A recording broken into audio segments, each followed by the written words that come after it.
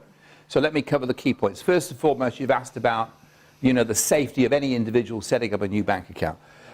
The Lawful Bank, I have got nothing to do with the Lawful Bank. Okay, it's being organised by other people.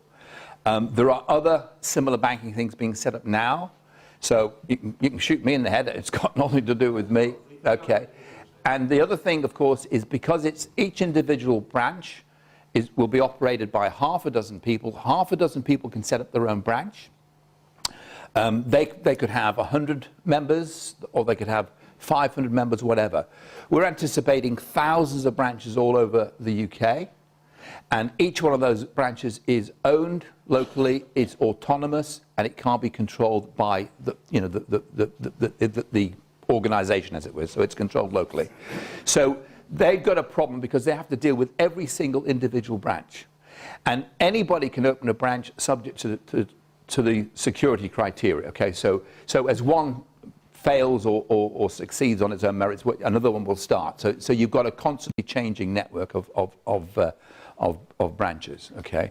Now, as far as the electricity companies, they turn around and say, well, we'll cut off your electricity. I want you to imagine this scenario. We're talking about a minimum numbers. We're talking about a critical mass. When you've got 1 million people who have decided to actually pay their electricity through an escrow account, and if you've got 1 million people who've got their own peace officers, because we are talking alternative governance, we are setting up our own courts, we're setting up our own peace officers, we're setting up our own bailiffs, okay? If they come knocking on our door, if the bailiffs come knocking on our door, we will meet them and greet them, and we'll say, listen guys, go away, because we don't recognize your authority. Now that's already happening. What's happening now with the bailiffs is they're walking away. They won't knock on my door. And I'm not using violence. We will not use violence. We use the logic of what we're doing, which is the rule of law, to impose upon them the facts that they have no right, these foreign companies have no rights to our resources. Now, the logic of bailiffs, they've got gas bills, they've got mortgages. I believe that we can impress upon them that what we're doing is for everyone's benefit, okay? We're also prepared to defend anyone in the courts if the electricity company want to, and remember, they've got to take it to court. They can't just switch your gas or electricity off. And by the way, it's against your human rights as well.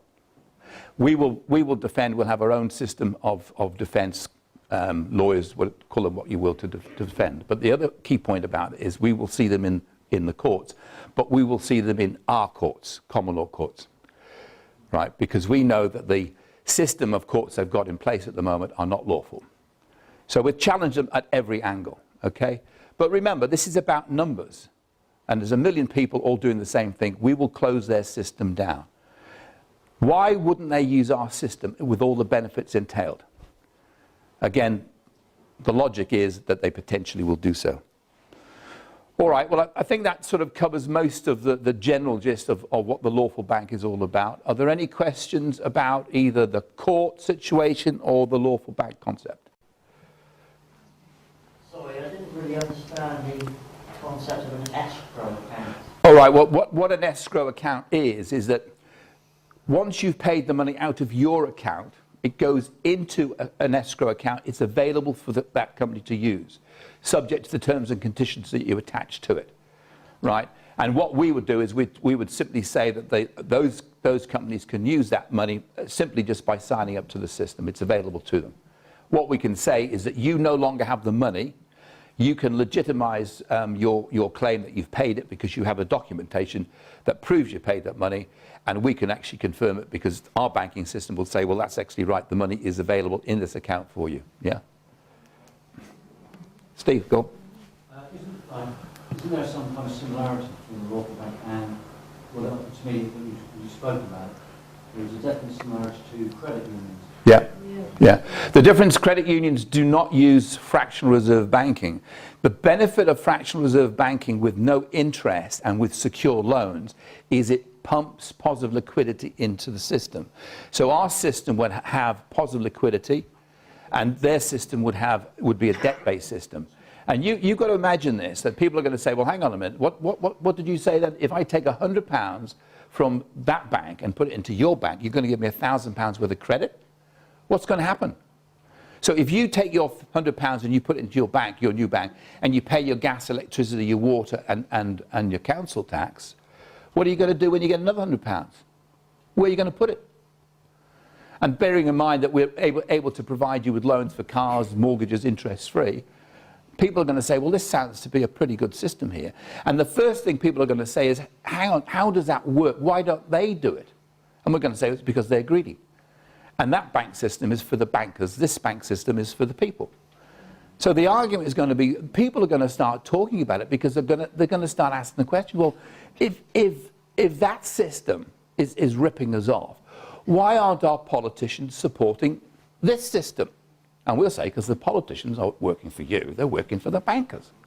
So the whole thing starts to unravel for them. And I promise you, even now they're starting to backtrack on it. That's why you've got people in the Parliament all of a sudden starting to talk about positive money, alternative monetary system. This hasn't started out of nothing. We are pushing this agenda. It's because we've been telling them about the corrupt banks that people have started to come up with the supposedly owned solutions. And it's funny, isn't it? We've been talking about this for 2 years now, and I don't recall any member of Parliament ringing us and saying, can we help? All of a sudden you get this very impressive organisation that starts to talk about a positive monetary system, and you've always got a couple of MPs hanging on in there, haven't you? Right? Gatekeepers. Are they interested in changing the monetary system? No, they're not. They're just gatekeepers to promote a system that's not going to work. If those MPs had any idea that they wanted to make a positive impact, they would be talking to us. That's why we know that they're not genuine. Okay? You look at this whole child business, which Brian has done a superb job for the last several years. How many MPs ringing up to see if they can help? 0. And we talked about Holly Gregg, and we talked about these other cases that Brian's involved in. Where are the MPs, right? 650 MPs, you've got one who's supposedly they're representing the parents who've lost their children. It's a disgrace, okay?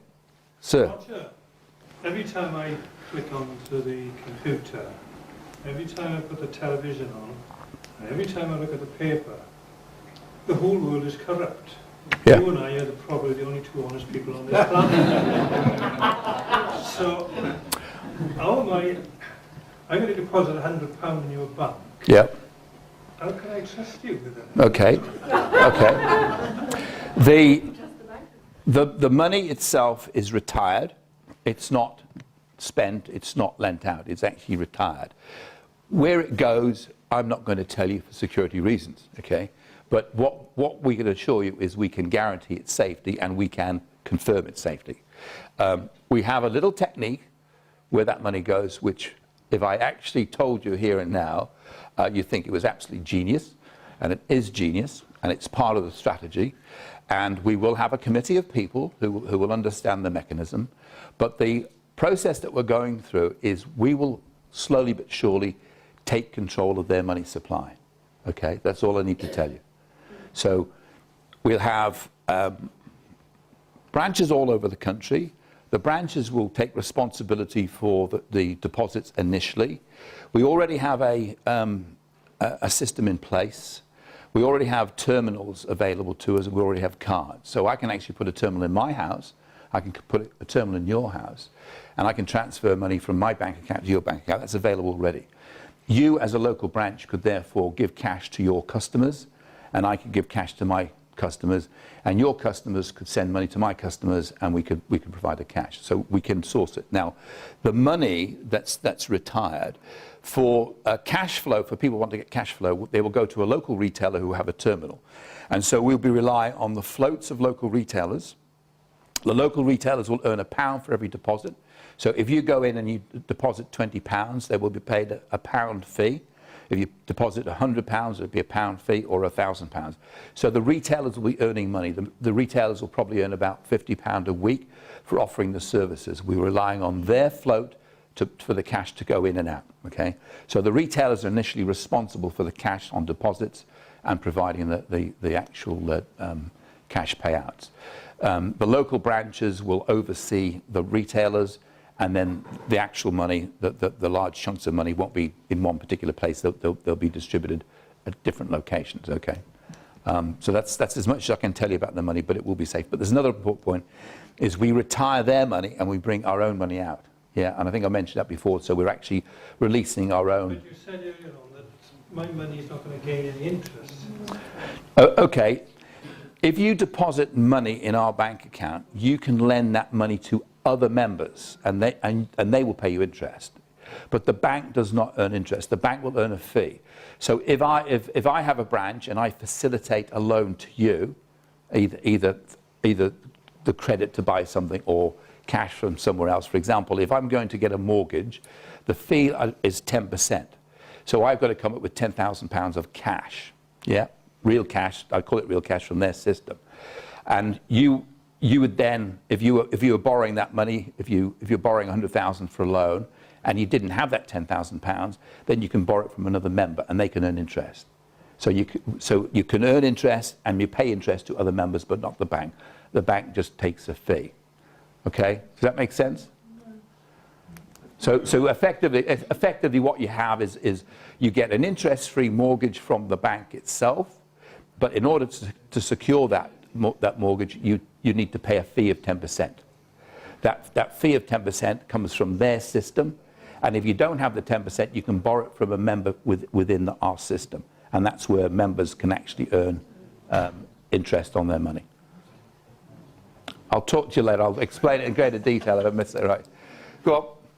Well, I'm assuming that the money you're going to use will be pounds sterling? Yeah, we use pound sterling initially, and then we retire it and we replace it with our own currency, which would be, well, whether you call it sovereign pounds or give it another name, but yes, it's the equivalent of pound sterling, but it would be different in terms of its design. But it equates to, it has equal value. What space have we got out on the coinage? Good question. Would there be any immunity? We all know that the euro's going to go down before long.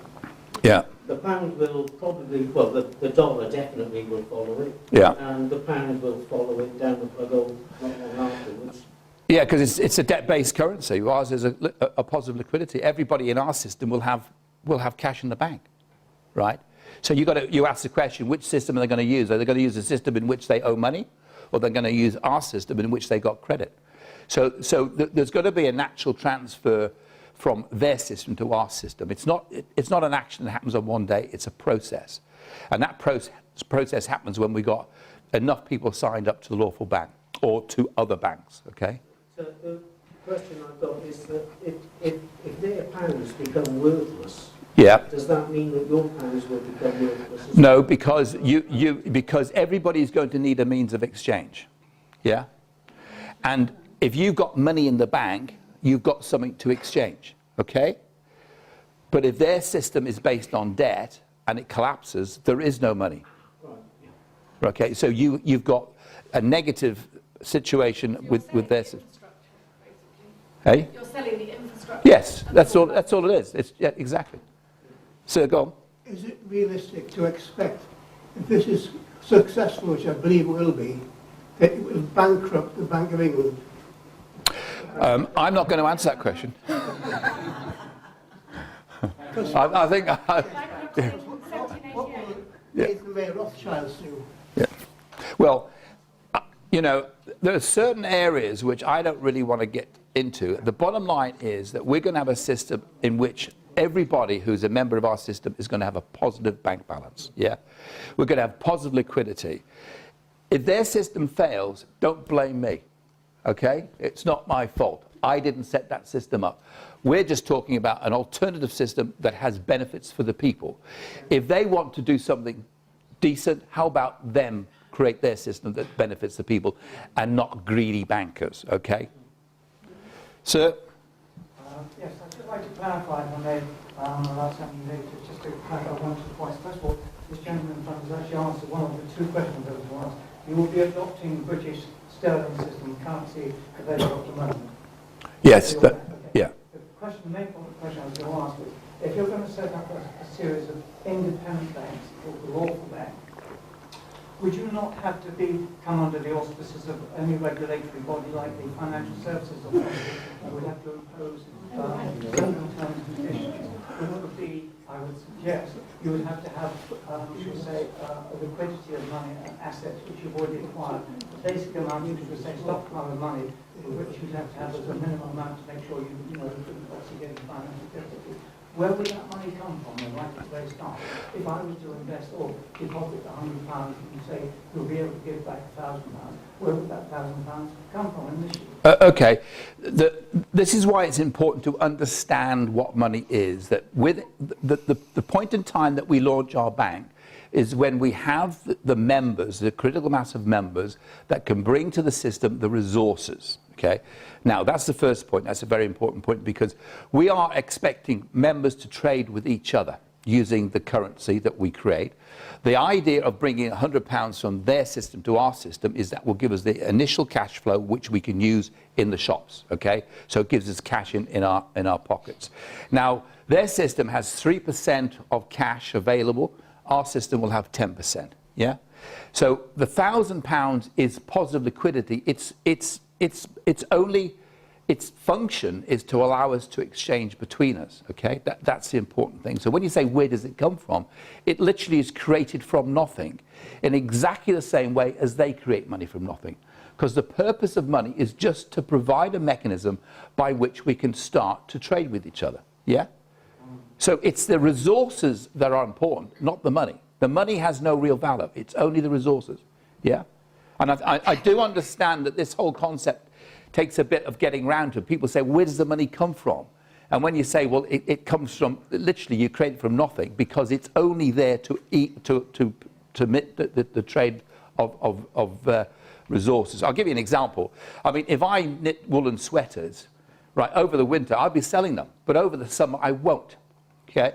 So during the summer, when I want to buy my lettuce, I'm going to be giving IOUs to people. So an IOU is money.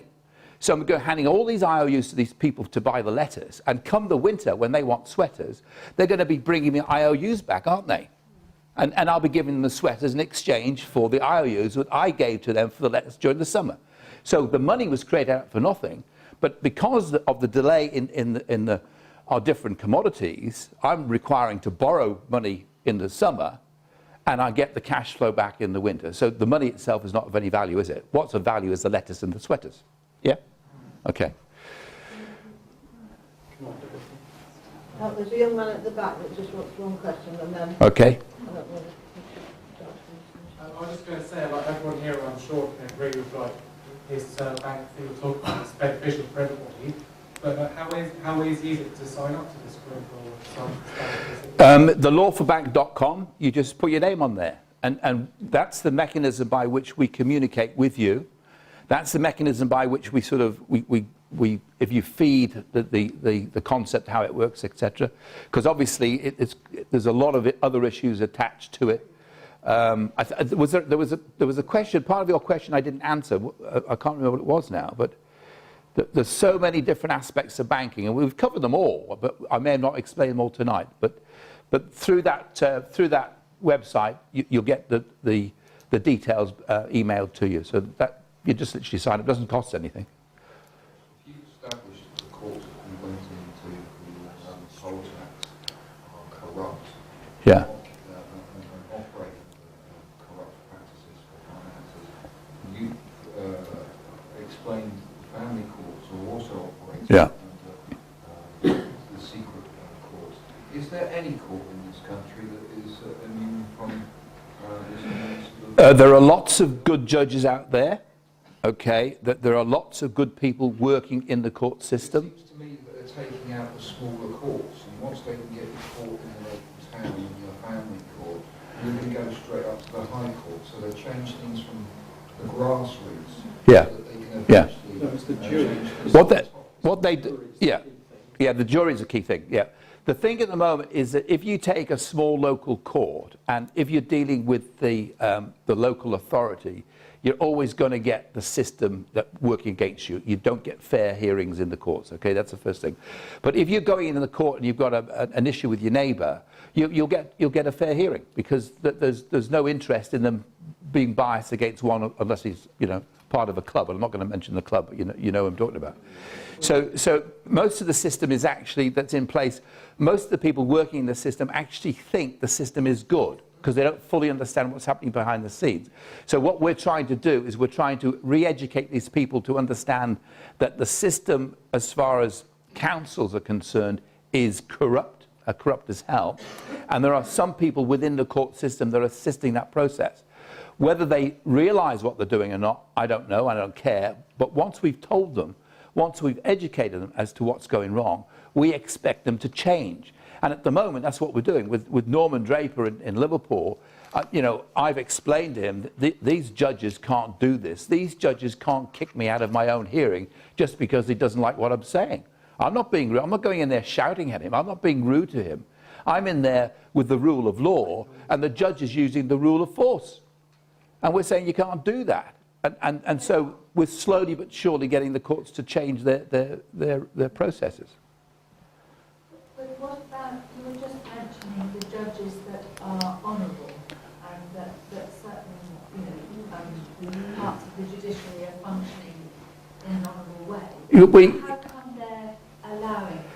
Because they're not strong enough. They are scared as well. Yeah, and the problem, they're looking after their pensions, and the bottom line is they're waiting for us to do something. So it's all very well us saying to the good judges, why aren't you doing something? Because they're probably saying, well, why aren't you doing something? There are courts. The judges are supposed to be delivering justice to us, and they're not. So it's up to us to do something, and that's what these meetings are all about. We need to get off our bottoms, and actually, if we want to protect our constitution and the rule of law, that's what our job is. One nail you just hit on the head is we need to do it. We may as well forget our MPs, because they're not interested. I agree. Yeah. They will never throw the dirt at the Look, I'm absolutely 100% behind you, Steve. The bottom line is, I've said this for a long, long time, forget the members of Parliament. They're useless, right? We do it ourselves. That's why we create alternative governance. That's why we stop paying the council tax. And anyone here, I mean, if you are paying your council tax, I suggest to you stop paying it, go into the court. I'm happy to talk to people to tell you what you do. You take it as far as you need to do. You can keep them going for about, 12 months. If 1 million people were doing that, the system would come to a grinding halt. They are taking note of what we're saying. They're watching the videos, etc. I'll tell you an amusing little story, because I wrote to the chief constable and complained about the 3 constables who threw me out of the court to complain. And there was a knock on the door, and I opened the door, and there was a policeman there. And I said, oh, hello. And I thought he was coming to deal about this complaint. And he said, is it Mr. Hayes? I said, yeah. And he said, do you drive a car? Blah, blah. I said, yeah. He said, can I come in? I said, yeah.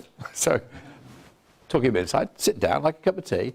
No, thanks. He said, just had a complaint that someone drove off from a petrol station without paying the petrol bill.